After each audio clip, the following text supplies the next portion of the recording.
Hello my dear wine-loving spit bucket friends. We're back into the international series at this point. So we're taking on another country, having a look at some of their wines, something that you may not have seen too much of before. You will have had some Lebanese food though at some point in your life, but you may not have had some Lebanese wine. So thought it'd be interesting to have a look at 3 different bottles they're all from the Bekaa Valley, which is the most prominent wine growing area in Lebanon. So it's pretty high altitude spot, up to 1,000 meters above sea level. So pretty good, even though Lebanon's generally a pretty hot place. You're getting some lovely climate influence there, which is obviously bringing some cooler flavors and less ripe fruit into the wine. So should be interesting. Right, let's have a go.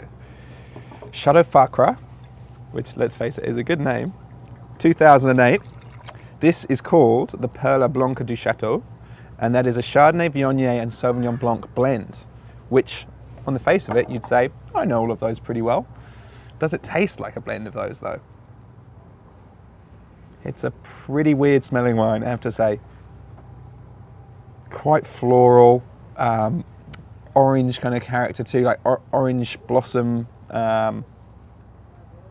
quite perfumed, but just completely different to any other whites I reckon I've ever smelled. It's got something slightly toasty, buttery in there as well. And to be honest, I have to say I'm a bit stumped. There's flavors in there, I can't quite pin it on any fruit that I know. So, you know, that does happen sometimes. It's just a really complex, interesting nose.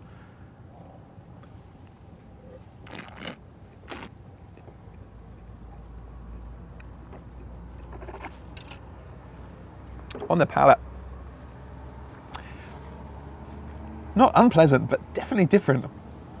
So there's a soapy character to it. Again, orange, tangerine as well. Probably at the riper end of the spectrum for a white. But the acid's still very fresh, so it's very drinkable. It's $20 and it is available here, so you can have a look for that later. I don't love it, but I think it's a well-made wine, so I'm going to give it 87 points, I think.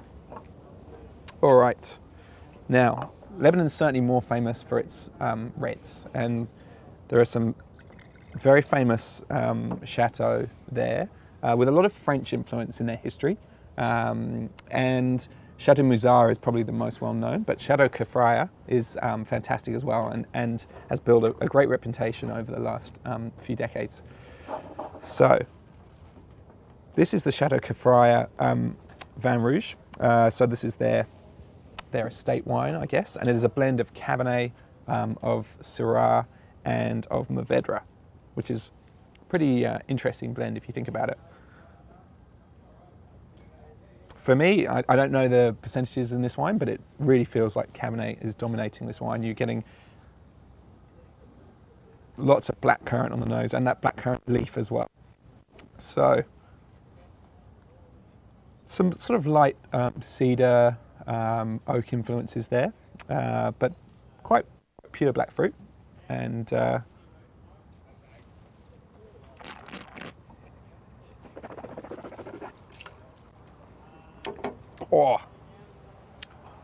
on the palate, that is chewy. In fact, my gums are pretty much stuck together. There is some serious tannin in this wine. Then we need to put a warning up here, please, underneath.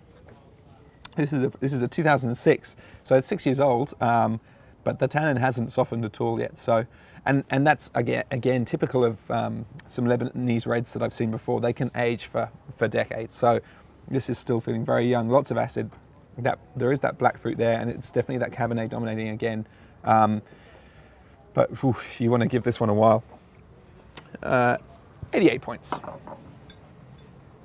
Now this is the posh wine from Chateau Kefraya, the Comte M, 2005, and this is a Cabernet and Syrah blend, and a bit more oak here, I would say.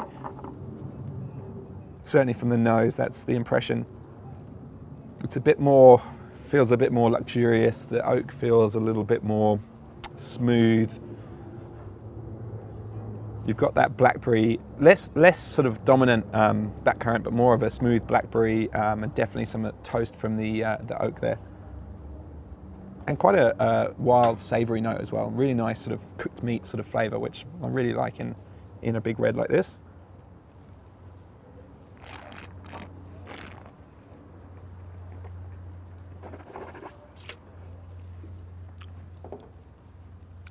So a lot more complexity in this wine. You're getting tons of spice there on the palate. You're getting that really slippery, luxurious black fruit. Definitely seeing a bit of chocolate and coffee from probably from the oak, French oak for that. And again, quite a lot of acid, and certainly some pretty tight tannins again in its relative youth for a Lebanese red, 2005. That's $50. The one we had before was $35. But I think at this level, you're really starting to see the excitement of Lebanese red wine. And while I don't think it's really drinking quite yet,